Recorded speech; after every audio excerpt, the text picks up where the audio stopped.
నువ్వు ఒక మ్యూజియంలో సరుగ్గా మారిపోతావా? ఈ కడవరి కాలంలో పరిశుద్ధాత్మని చేతిలోకి రాగలిగితే చాలా అద్భుతంగా ఉంటుంది వ్యవహారం, చాలా అద్భుతంగా ఉంటుంది.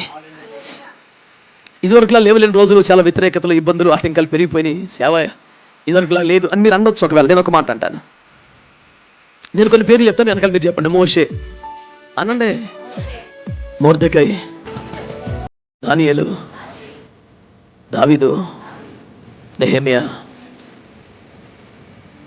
కొత్త నిబంధనలు అయితే అపోస్తలులు. వీళ్ళందరూ వాడబడింది ఎక్కడ తెలుసా? మనకంటే కొన్ని 100 రెట్లు ఎక్కువ వ్యతిరేకత ఉన్న చోట, సానుకూలంగా ఉన్న చోట ఎవ్వరు వాడబడలేదు సార్. అందరూ భయంకరమైన వ్యతిరేకతలు ఉన్న చోట వాడబడ్డారు. అలా పోలిస్తే మనకున్న వ్యతిరేకత పెద్ద వ్యతిరేకత కాదు.